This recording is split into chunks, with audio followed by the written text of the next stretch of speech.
Bom dia mais uma vez. Convido você a abrir a sua Bíblia, o livro de Esther, no último capítulo. Chegamos finalmente ao término deste livro, que é um livro curto. E este capítulo é o menor deles, menor do livro, são 3 versículos apenas. Este capítulo é igual a alguns dos salmos que a gente vê aqui na quarta-feira, né?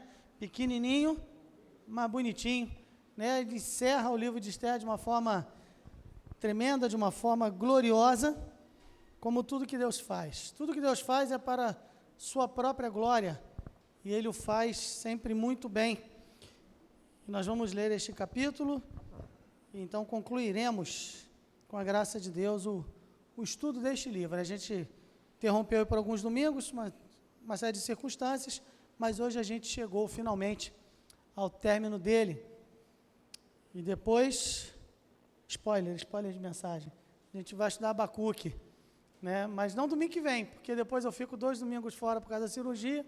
Quando a gente voltar, a gente estuda Abacuque, que são só 3 capítulos também, mas tem muitas lições importantes.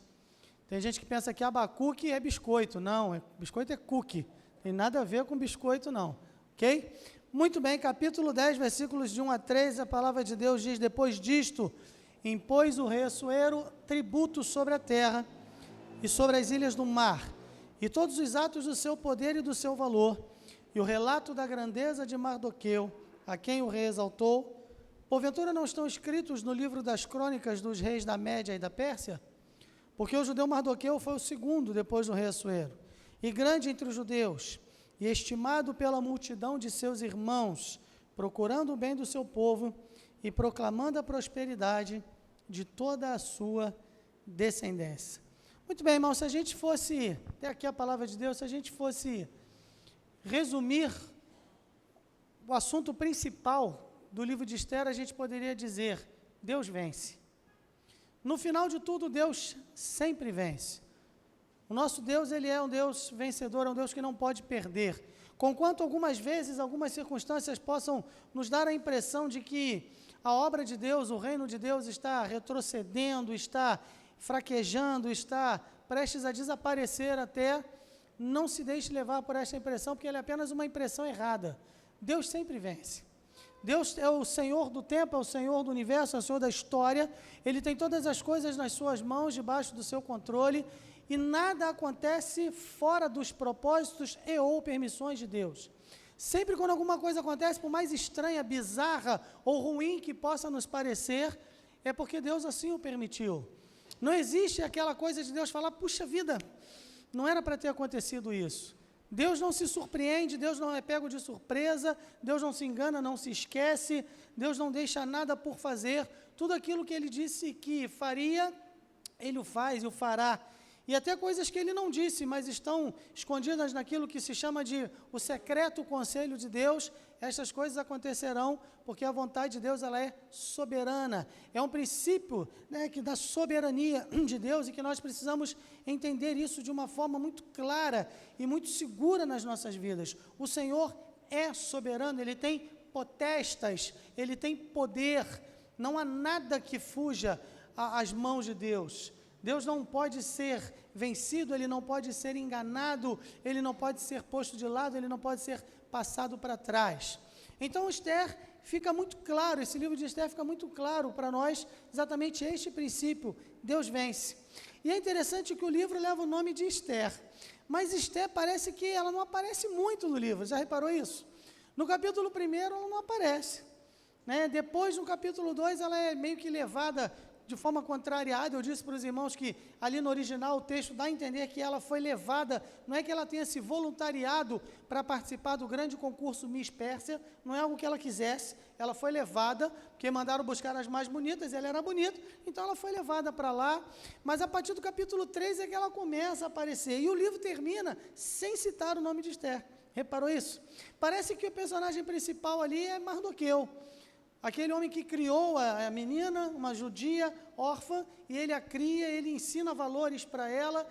Então ele agora, no final, ele é promovido, ele é um homem que foi ameaçado de morte. Na verdade, a mãe estava doida para matá-lo mesmo, e ele passa por tudo isso com fé em Deus, ele orienta Esther, e agora ele é promovido aqui, ele se torna um principal, e a gente viu na última vez, né, a reação de Esther e como os filhos de Amã foram todos mortos, não é isso? Aqueles filhos que a Jusa sabe o nome, Totoca, Toyota, Honda, Suzuki, não sei o quê, né? Aqueles nomes, Porata, Dali, Arizai, Farmasta, Vai, não sei o quê, aqueles nomes estranhos, foram todos mortos, e agora o povo judeu se defende, muitos se tornam judeus, porque a Bíblia diz que o temor de Deus caiu sobre eles, e eles agora se convertem ao judaísmo.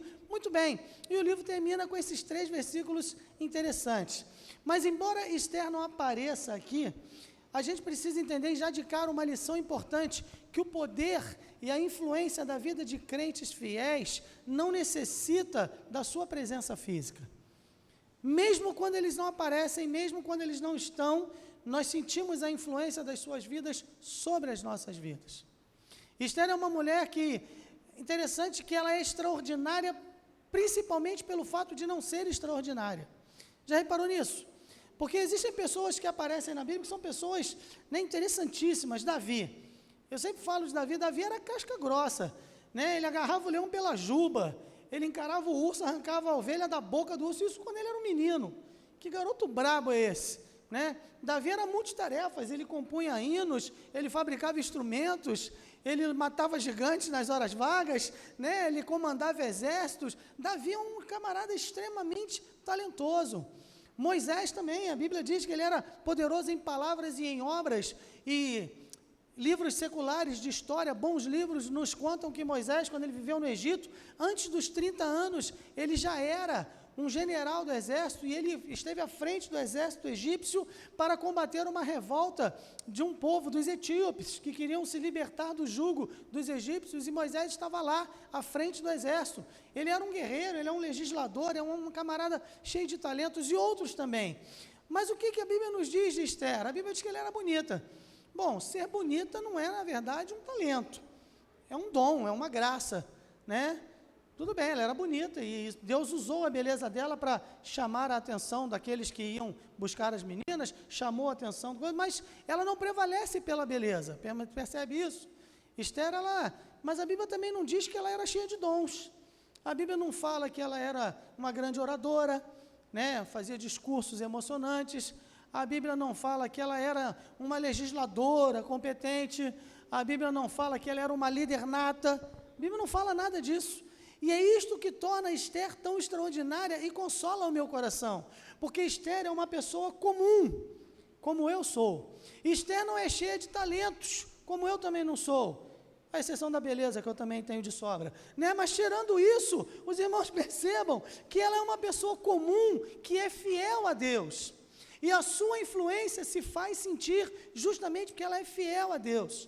Quantas pessoas talentosas, eu sempre digo para os irmãos, pessoas que cresceram comigo, pessoas que foram crianças comigo na igreja, adolescentes comigo na igreja, pessoas que eram melhores do que eu, mais inteligentes, mais capacitadas, mais talentosas, cheias de dons, e que hoje estão longe do Senhor, porque não permaneceram fiéis.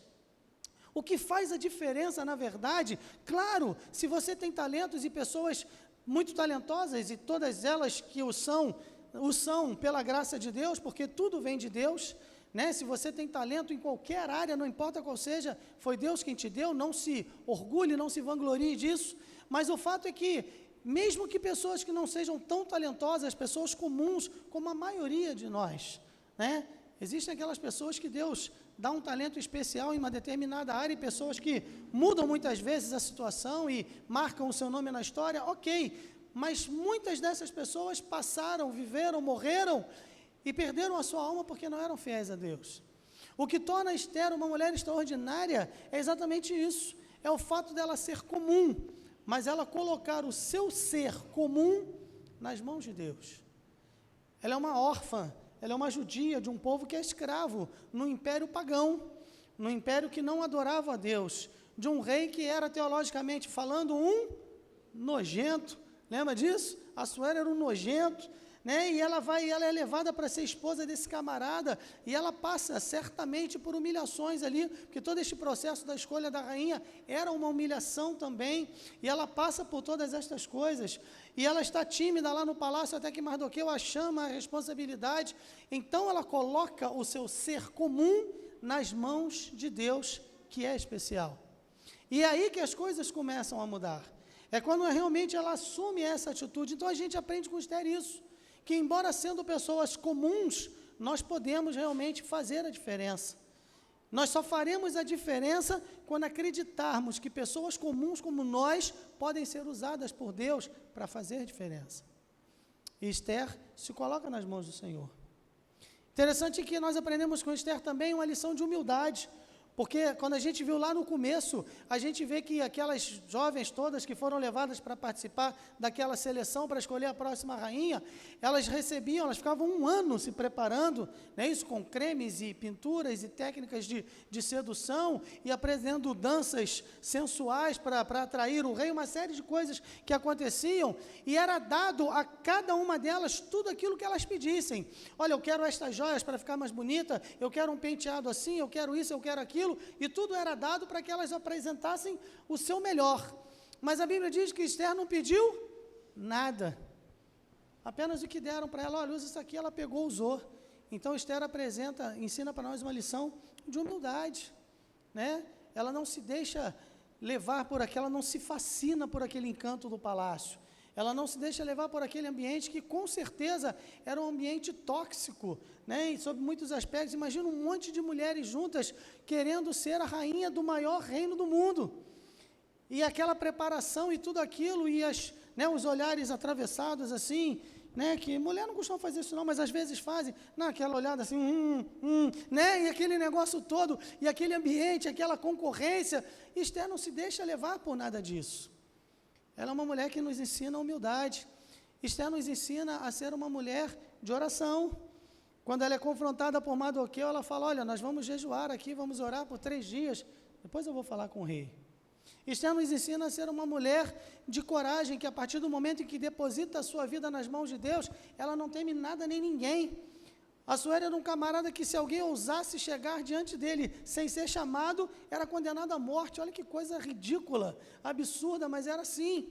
E ela fala o quê? Se perecer, pereci. Perecendo, pereço. Se eu morrer, morri.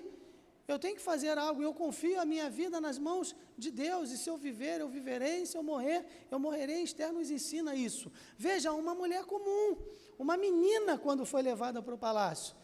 E ela nos ensina tantas coisas. Ela nos ensina uma lição de falta de ganância, porque quando o decreto do rei sai para deixar que os judeus se defendessem e se apropriassem, né, de tudo aquilo que era dos inimigos, a Bíblia diz que os judeus não pegaram os despojos. Eles poderiam se enriquecer com aquilo, e eles não fizeram influência de Esther, porque Esther não pede nada. O rei fala para ela assim, o que você quer? Eu vou te dar até metade do reino, eu te dou. Ela fala, não quero nada, eu quero a minha vida e a vida do meu povo. Veja quantas coisas esta mulher comum ensina para você e para mim. E aí aqui nós vemos agora a influência da vida de Esther na vida de Mardoqueu. Mardoqueu foi um camarada que criou Esther, que ensinou valores para ela, que a ensinou, que influenciou a sua vida, mas agora também ele é influenciado por ela, porque o texto diz que Mardoqueu, ele era grande entre os judeus, estimado pela multidão, procurando o quê? O bem do seu povo. Olha que coisa interessante, Mardoqueu age da mesma forma que Esther agiu. Então, crentes fiéis não precisam estar presentes para fazerem diferença. Não é legal quando a gente está conversando e alguém lembra assim, poxa, fulano diria isso, né? Ou fulana agiria dessa maneira, mesmo que a pessoa não esteja ali, a sua influência se faz sentir. E é isso, entre tantas outras coisas, que Esther nos ensina. Mas o que eu quero pensar com os irmãos neste finalzinho do livro de Esther é sobre a vida final e sobre o que acontece, sobre as lições finais. Veja, irmãos, aqui existe o triunfo do povo de Deus, é isso? povo de Deus triunfou. Esse povo que era oprimido, esse povo que foi votado para a morte, para a destruição, esse povo que recebeu um aviso, olha, daqui a um ano eu vou matar vocês, que foi o que Amã, filho de Amedata, o Agagita, ele era descendente de Agag, um amalequita que tinha ódio aos judeus, é isso que ele fez, e este povo agora triunfa. Um dos temas principais da vida do crente, qual é? É a graça triunfante. É a vitória triunfante. O que isso significa dizer? É aquele momento em que todas as coisas serão como devem ser, em que todas as coisas acontecerão como nós esperamos que ela aconteça. Quando é que vai ser isso? Quando Jesus voltar. Mas veja, nós temos que nos preparar para estas coisas. Porque, irmãos, nós enfrentamos lutas e, pelo menos para mim, ninguém nunca disse, olha, daqui a um ano você vai morrer, eu vou matar você daqui a um ano. Mas eu enfrento dificuldades, eu enfrento oposição, eu enfrento problemas, eu enfrento dias de desânimo, dias que eu fico pensando, não, hoje não tô afim. Já acordou naqueles dias do não estou afim? Ou só eu que passo por isso? Você abre o olho e fala assim, hoje eu não estou afim, né? Por causa de uma série de coisas, de uma série de circunstâncias. Todos nós passamos por isso. Mas nós temos que lembrar, irmãos, que independente de qualquer problema, de quaisquer situações que nos sobrevenham, um dos temas principais é exatamente isso. É a graça triunfante. O ser humano, ele pensa e ele vive buscando isso. Olha que coisa interessante. Existe no coração do homem, mesmo aqueles que não são crentes, um sentimento de que as coisas estão erradas. Não é? É o ideal, o real e a solução apresentada. Isso, na verdade, é um reflexo daquilo que nós chamamos de criação, queda e redenção. O ideal é a criação como Deus a fez. O mundo era ideal, era perfeito, não é isso? O real, os problemas que existem, violência, desigualdade, injustiça, morte, doença, né? Tudo isso que a gente vê no nosso mundo. Isso tem a ver com o quê? Com a queda, o pecado que trouxe todas essas coisas. E a solução, que nós chamamos de redenção, é quando Cristo voltar a este mundo. Agora veja, embora o homem não conheça a Deus, há no coração de todo ser humano um desejo de que as coisas se resolvam. Não é assim? Qualquer filme que você assiste é assim, né? Ontem eu comecei a ver um seriadozinho lá, meio água com açúcar, pelo menos para se tirar um pouco do açúcar, eu paro de ver, porque aí o negócio começa a ficar esquisito. Mas é uma mulher que ela foi morar numa cidade pequena, e aí eu, na verdade, não sei nem porquê, eu não sei se o cara morreu, porque eu não disse ainda, né, se o marido morreu, ou se terminou com ela, ou sei lá o quê, e ela está com um problema. E a vida dela está sem sentido, e ela vai chegar numa cidade, onde tem um médico que trata as pessoas mal, e ela vai ajudar, não é isso? É o problema, é o real, é a solução. Não é por isso que nós somos fãs e os cinemas ficam lotados para assistir qualquer super-herói? O super-herói não é aquele que resolve o problema? Seja o Homem de Ferro, o Capitão América, o Homem-Aranha, a Viúva Negra, ou qualquer um deles, o Super-Homem, o Batman. E eu sou um pouquinho mais velho, eu sou da época do Zorro, né? O Robin Hood. Não é isso? É aquele que resolve o problema, que combate o mal. O He-Man. Se bem que o He-Man é cheio de mensagens esquisitas, mas eles cantavam, o bem vence o mal, espanta o temporal, o azul e o amarelo, tudo é tão belo, que coisa bonita. Mas veja, há no coração do homem o anseio para que as coisas se resolvam. O homem sempre espera que as coisas melhorem. E aí nós criamos mitos, nós criamos lendas, nós criamos ídolos no objetivo de ver as coisas melhorarem. Por mais que o homem diga que estamos evoluindo, que estamos avançando, que vamos nos tornar uma sociedade perfeita, que o homem vai atingir o seu mais alto potencial, seja lá o que for, nós sentimos, percebemos, vivemos e experimentamos que as coisas estão indo mal. E aqui nós vamos perceber que o judeu Mardoqueu é o homem que vai trazer a solução para aquela situação errada que está acontecendo. Mas veja, o judeu Mardoqueu, a rainha Esther, o pastor Fúvio, o Júlio, a Marlene, qualquer um de nós só pode ser parte da solução quando nós nos colocamos nas mãos de Deus, porque Ele tem as respostas. Aí a coisa interessante, porque o texto diz assim, ó, porque o judeu Mardoqueu, olha que coisa interessante, disse lá no versículo 2, que tudo que foi feito, a grandeza de Mardoqueu, porventura não estão escritos no livro das crônicas dos reis da Média e da Pérsia?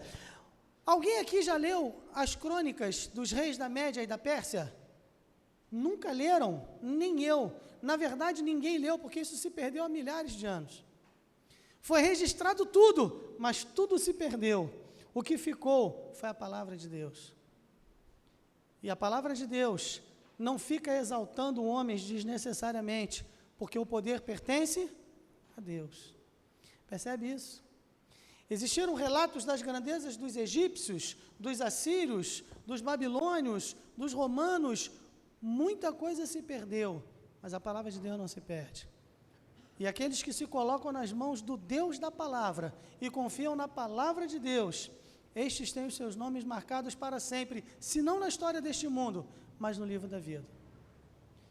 E aí aqui é dito, o judeu Mardoqueu. Por que faz questão de dizer o judeu Mardoqueu? Porque não era comum. Não fala o gentio Assuero, porque isso era comum. O estranho, a novidade aqui, é um judeu de um povo oprimido, de um povo escravo se tornar tão grande. Por isso essa referência, o judeu Mardoqueu.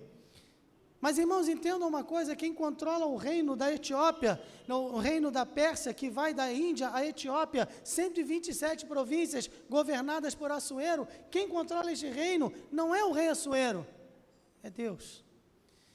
Quem controla hoje a China, que vai crescendo de forma assustadora para muitos, e que vai tomando conta e comprando, disse aí, comprando terrenos aqui no Brasil, e investindo em vários lugares, e querendo tomar conta do mundo, não é a China, é Deus quem permite. Quem controla os Estados Unidos, que ainda são, apesar de tudo, a maior economia do planeta, ainda tem o dinheiro mais forte, ainda manda, o que eles fazem ainda repercute no mundo inteiro de forma positiva ou negativa, é o Senhor quem controla estas coisas. Precisamos entender, irmãos, que Deus controla os reis, os imperadores, os governos, as potências, controla o seu chefe chato lá, o seu vizinho implicante, controla qualquer situação, tudo está nas mãos do Senhor. Esther vai me ensinar que Deus controla, que Deus vence, que Deus tem as respostas e que Ele usa pessoas comuns como você e eu. Ditas estas coisas, eu quero terminar falando sobre 3 princípios finais que esse livro de Esther traz para nós. Princípio número 1, eu disse que o tema é Deus vence. Princípio número 1, quando Deus vence, a escolha das pessoas que Ele usa é quase sempre inesperada. Vou repetir, quando Deus vence, a escolha das pessoas que Ele usa é quase sempre inesperada. No livro de Esther nós vimos isso. Uma órfã, uma judia de um povo escravo. Mas pense por um momento, se você fosse escolher, você escolheria um homem de 80 anos, um homem recluso que não ia a uma grande cidade há pelo menos 40 anos, um homem que vivia no deserto, cuidando das ovelhas do sogro, um homem que aos 80 anos não tinha nenhuma casa para morar, um homem que era fugitivo de um assassinato. Você escolheria este homem para liderar o grande êxodo, tirar o povo do Egito? Deus escolheu Moisés. Você escolheria uma prostituta, uma mulher de má fama na cidade, uma mulher que era conhecida pela sua vida imoral e que vendia o seu corpo? Você escolheria esta mulher para preservar os 2 espias que foram lá em Jericó para ver a cidade que seria conquistada pelo povo? Deus escolheu Raabe. Você escolheria um camarada falastrão, um camarada que contava vantagem, mas que na hora H amarelou, negou ao seu Senhor 3 vezes, fugiu. E é interessante que Mateus nos conta que ele começou a imprecar, ele começou a rogar maldições sobre si mesmo, dizendo o seguinte: olha, eu juro minha mãe mortinha atrás da porta. Eu não sei, nunca entendi o que isso significa, por que tem que ser atrás da porta? Uma pessoa não falava isso, jura a mãe mortinha atrás da porta, eu não conheço esse homem. Você escolheria alguém assim para ser o principal porta-voz da primeira igreja? Deus escolheu Pedro. Você escolheria, por exemplo, um homem que odiava os cristãos, um homem que perseguia, que arrastava os cristãos, os lançava na prisão e batia neles e os obrigava a blasfemar? Um homem que, quando Estevão estava sendo apedrejado, ele falou: deixa eu segurar sua roupa aqui, sua capa, para você poder jogar a pedra melhor. Você escolheria um homem desse para ser o principal autor da Bíblia? Um homem que escreveu a maior parte do Novo Testamento e que se tornou provavelmente o maior crente que o mundo já viu? Deus escolheu o apóstolo Paulo. Sabe, irmãos, quando Deus vence, a escolha das pessoas que Ele faz é geralmente inesperada. Você escolheria um profeta rebelde, um cara mal-humorado, que ele queria mais é que as pessoas para quem ele deveria pregar, ele queria mais é que elas morressem, para comandar a grande cruzada evangelística de Nínive? Deus escolheu Jonas. E ele prega na maior má vontade. O sermão de maior má vontade na história do mundo foi o sermão de Jonas. Ele só foi lá porque Deus jogou ele dentro do peixe. E ele saiu de lá queimado, o seu corpo, o suco gástrico do peixe. Ele devia ser uma visão estranhíssima. Agora só pele queimada e o cheiro do peixe, né? Aliás, cheiro de barriga de peixe. Já sentiu o cheiro de barriga de peixe? Nem eu, nem quero, mas eu imagino que deve ser um negócio horroroso. E ele vai andando e falando: ainda 40 dias e Nínive será subvertida. E a cidade inteira se converteu. Você escolheria um pregador desse, irmãos? Sabe, irmãos, Deus não escolhe segundo as nossas aparências. O próprio Samuel, um dos homens de maior integridade da Bíblia, um homem que desde menino fica à frente do povo, e quando ele está velho, ele fala: olha, agora eu estou velho, de cabeça branca, eu estou aqui desde menino, e eu quero ouvir o que vocês têm para dizer contra mim. E o povo diz: a gente tem nada para dizer. Isso é integridade. Mas mesmo este homem, ele cai nesse erro. Quando Deus manda ele lá na casa, né, de Jessé, escolher, dos seus filhos eu escolhi um rei. E aí vem o primeiro, bonitão, e Samuel pensa o quê? É esse, alto, grandão, bonitão. E aí Deus fala: não, você vê a aparência, eu vejo o coração. Não foi o primeiro, não foi o segundo, não foi o terceiro, quem é? E tem mais um lá, está lá cuidando das ovelhas, um menino, nem o pai lembrava dele. E é Davi.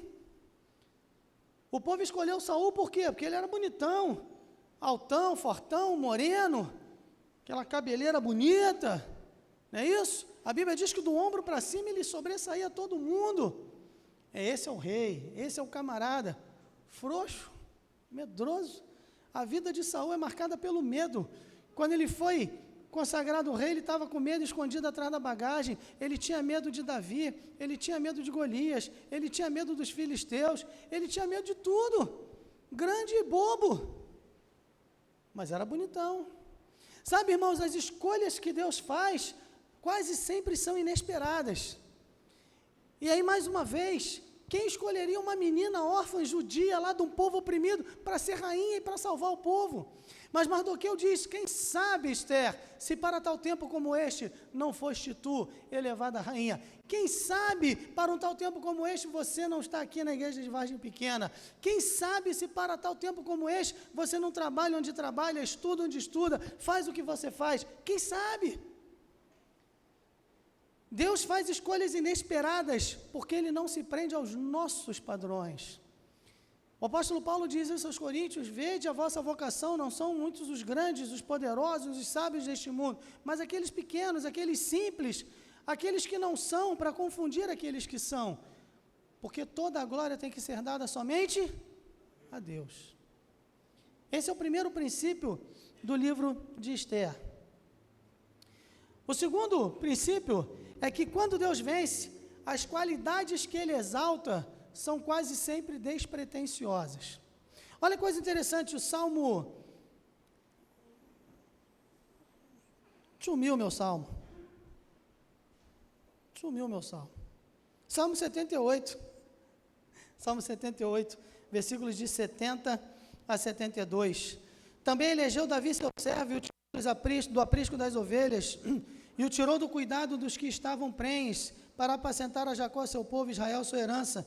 Assim os apacentou segundo a integridade do seu coração e os guiou pela perícia de suas mãos. Davi nunca almejou ser rei. Davi era despretensioso. E é interessante que quando Davi é chamado lá, quando Samuel vai à casa de seu pai, manda chamar Davi, quando ele entra, Deus fala o que para Samuel? é esse, não é? E aí o que Samuel faz? Derrama o azeite sobre a cabeça de Davi e fala: o Senhor te ungiu para ser o próximo rei. Agora eu pergunto, o que você faria?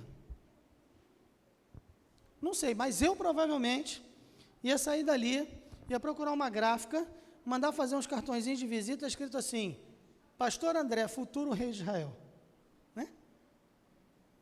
Samuel falou, derramou o óleo. Opa, cartãozinho de visita, cartãozinho para você. Davi faz o quê? Volta para cuidar das ovelhas. Davi em nenhum momento fica pensando, agora estou só esperando Saul, a hora que ele tropeçar e... Não! Despretensioso, irmãos, despretensioso.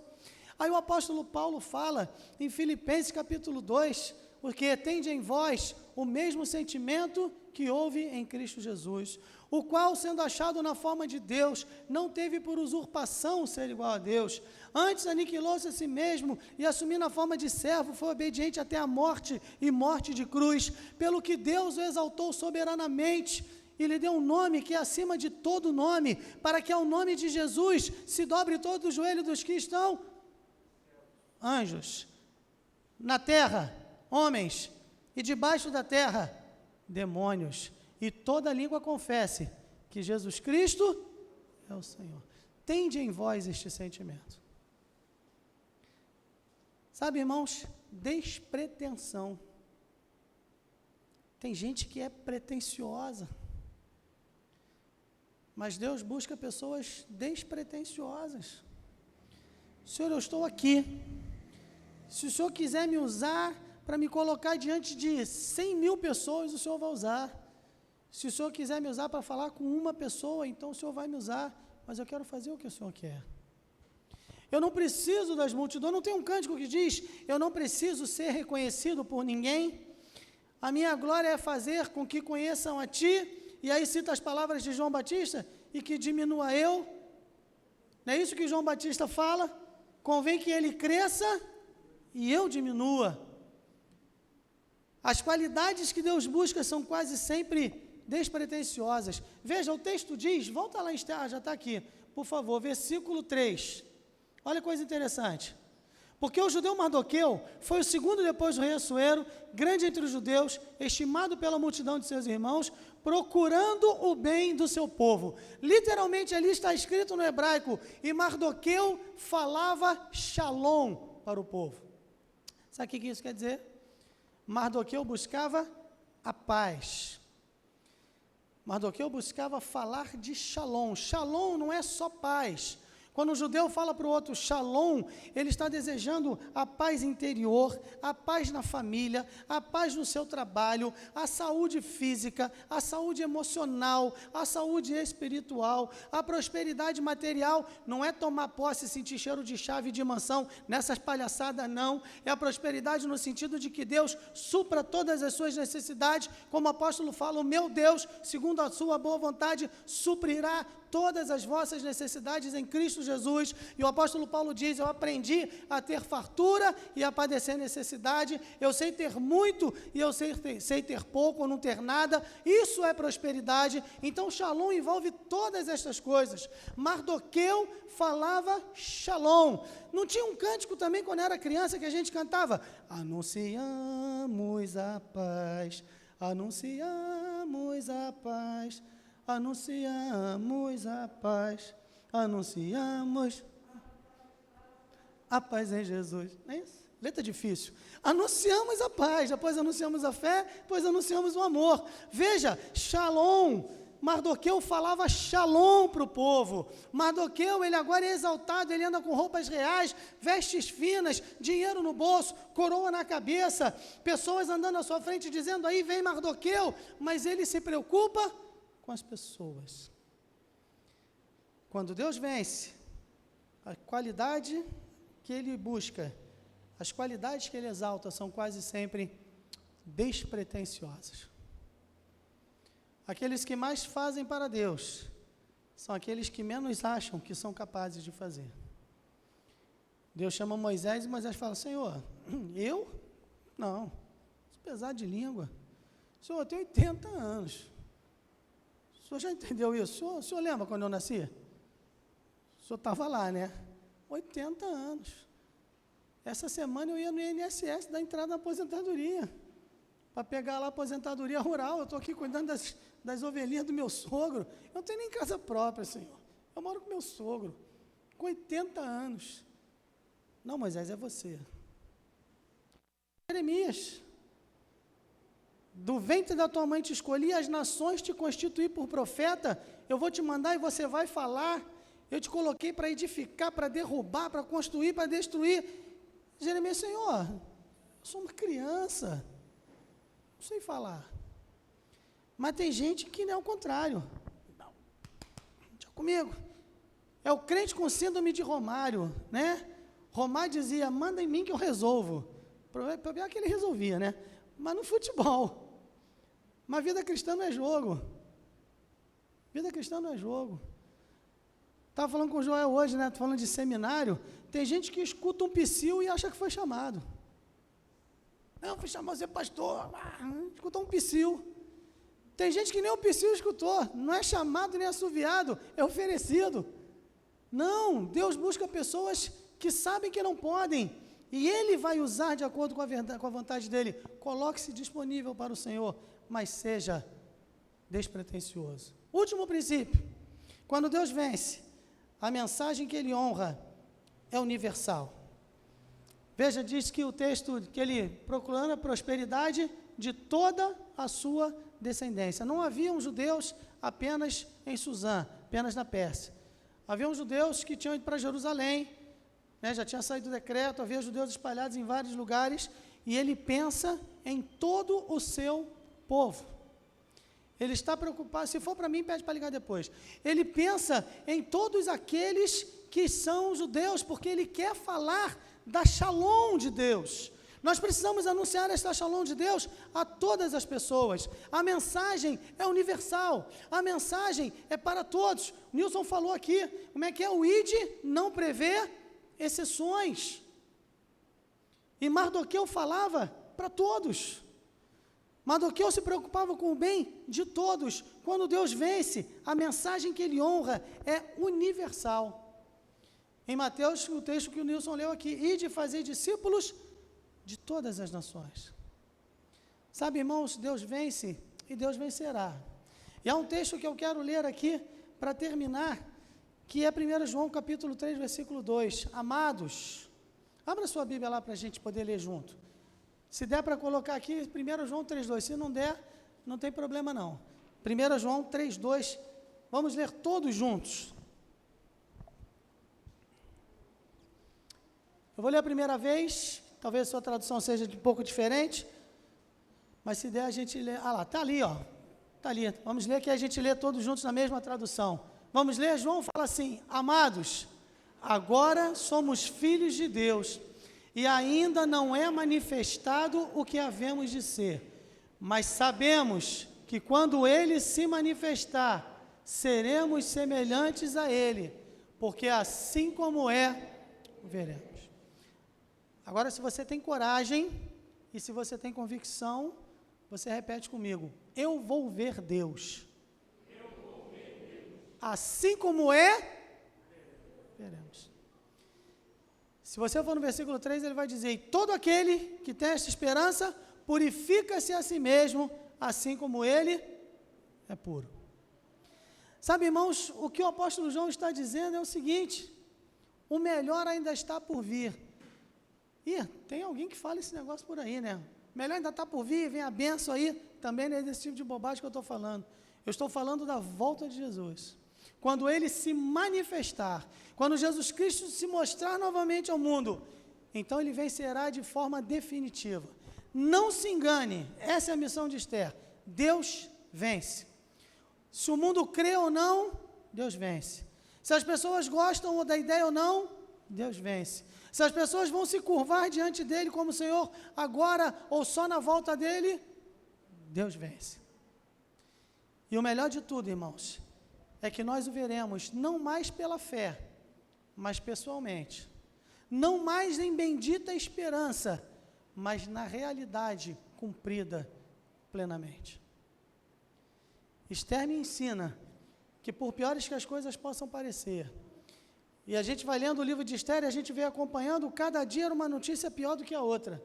Cada dia as coisas se tornavam mais difíceis, cada dia elas pareciam mais sem solução, mas naquela noite o rei perdeu o sono e as coisas começaram a mudar. E Amã foi para a forca que ele mandou construir, Mardoqueu foi exaltado, Esther continuou como rainha. O rei não se converteu, mas Deus não precisa que as pessoas creiam nele ou não para fazer a sua vontade. Deus faz a sua vontade, porque Ele é soberano, porque Ele tem potestas, porque Ele tem poder, e no final, Deus vence. O melhor de tudo é que nós o veremos em absoluta realidade quando Cristo voltar. Aí, irmãos, quando Cristo voltar, que diferença vai fazer? Que diferença farão os assueros, os faraós, né? Os Nabucodonosores da vida? Que diferença fará o seu gerente implicante? Que diferença fará o seu vizinho? Que diferença fará as lutas pelas quais você passou? Como Ele é, nós o veremos. E mais incrível, nós seremos semelhantes a Ele. Sabe, irmãos, a nossa vida tem que ser pautada, ou deveria ser pautada por esta certeza. Porque nos momentos de luta, nos momentos de problemas, o que nos segura não é o que nós temos, é o que nós sabemos. Nos momentos de luta não é o que nós gostamos, mas é o que nós sabemos. Nos momentos de aflição, não é aquilo que nós conquistamos, não são os nossos talentos, mas é aquilo que nós sabemos. E nós sabemos que o Senhor voltará. E nós sabemos que Deus controla todas as coisas. E nós sabemos que Deus não pode perder.